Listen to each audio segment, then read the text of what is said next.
গত পরশুদিনের একটা দুর্ঘটনা কেড়ে নিল আজিমের জীবন। তিনি আরএস ফাহিমের মেইন ক্যামেরাম্যান ছিলেন। আরএস ফাহিম চৌধুরীর নিজস্ব অ্যাকাউন্টেই মিলল সেই খবর। তিনি সেখানে জানিয়েছেন কিভাবে হয়েছিল দুর্ঘটনা এবং কি হয়েছিল। তিনি লিখেছেন, আজ রোজ ৮/৬/২০২৪ ভোর ৫টা ৩০ দিকে আমাদের আজিম দুনিয়ার মায়া ত্যাগ করে চলে গিয়েছে। ইন্না লিল্লাহি ওয়া ইন্না ইলাইহি রাজিউন। কিভাবে বর্ণনা করব কিছু বুঝতে পারছি না। বারবার মনে হচ্ছে সবকিছু কেমন যেন একটা দুঃস্বপ্নের মতো, কিন্তু কিভাবে নিজেকে বোঝাবো যে ভাইটি আর নেই। চোখের সামনে সব দেখেছি ভাই, যা কোনোদিনও বোঝাতে পারবো না, তাই সংক্ষেপে একটু বর্ণনা করি। আমরা ঠিক ফজরের আজানের সময় সিরাজগঞ্জ কড্ডার মোড়ে পৌঁছাই। সেখান থেকে হালকা কিছু খাবার খাই সবাই মিলে। এরপর আমরা ক্রসবাদ ৩-এ যাই। সেখানে আজিম তার মতো করে শুট নিতে ব্যস্ত ছিল ব্লগের জন্য। তারপর কিছু সময় কাটাই সেখানে। এরপর আমরা রওনা হই হোটেলে যাওয়ার উদ্দেশ্যে। যাওয়ার পথে সে সামনের একটি গাড়িতে উঠে সানরুফ দিয়ে বের হয়ে শুট নিচ্ছিল।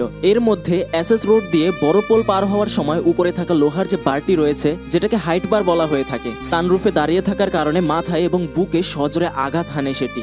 উল্টো হয়ে ফিরে থাকার কারণে সেও বুঝতে পারেনি, যার কারণে আঘাতটা সরাসরি মাথার পেছনের দিকে লাগে। মাথার পেছনে আঘাত লাগার ফলে তৎক্ষণাৎ সে ওখানে গাড়ির ভিতরে রক্তাক্ত অবস্থায় লুটিয়ে পড়ে। তৎক্ষণাৎ 2 থেকে 3 মিনিটের মধ্যে আমরা সিরাজগঞ্জ সদর হাসপাতালে পৌঁছাই। সেখানে নেওয়ার আগেই আমাদের ভাই দুনিয়ার মায়া ত্যাগ করেছে। তার জন্য কিছু করার সুযোগটাও পাইনি। চোখের পলকে সব শেষ হয়ে গেল। চিরদিন দায়ী থেকে যাব। 2 মাস আগেও বাবা হারা হয়েছে। এই ছেলেটির চলে যাওয়া তার মাকে জানানোর মতো কষ্ট কখনো বুঝাতে পারবো না।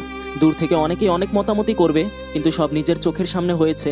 1000 কথা লিখেও কাউকে বোঝাতে পারবো না। আমরা সকাল থেকে হাসপাতাল এবং প্রশাসনিক কার্যক্রম শেষ করে লাশ নিয়ে সাতক্ষীরার পথে। এই পর্যন্ত ছিল তার ওই পোস্ট। আর এই পোস্টের কমেন্ট বক্সে তিনি আরও লিখেছেন, প্রায় 48 ঘন্টা হয়ে গেল ঘটনার, এখনো বিশ্বাস করতে পারছি না আমাদের আজিম আর নেই। এত বড় শখ মেনে নেওয়ার মতো না, বারবার দুঃস্বপ্ন মনে হচ্ছে। হায় আল্লাহ, এই কষ্ট মেনে নেওয়ার মতো না। এখনো চিন্তা করতেছি আজিম বলবে, ভাই আসবো, ব্লগ বানাবেন? আর বলা হবে না, আজিম ক্যামেরা চালু কর, ভিডিও করতে হবে। বিশ্বাস হচ্ছে না আমার ভাই আজিম আর নেই। আসলেও এই বিষয়টায় খুবই দুঃখ পেতেই হয়, কারণ কিছুটা আনন্দ ভাগাভাগি করতে গিয়ে যদি এমন এক পরিণতি হয়, তাহলে সেখানে কষ্ট না পেয়ে যাওয়ার জায়গা থাকে না। তাই বলবো, ভিডিওগ্রাফি অথবা ফটোগ্রাফি করলে অবশ্যই কেয়ারফুল থাকবেন। ভিডিওটা শেয়ার করে দিতে পারেন সকলের সাথে। লাইক এবং ফলো করে সাথেই থাকুন জুম বাংলার।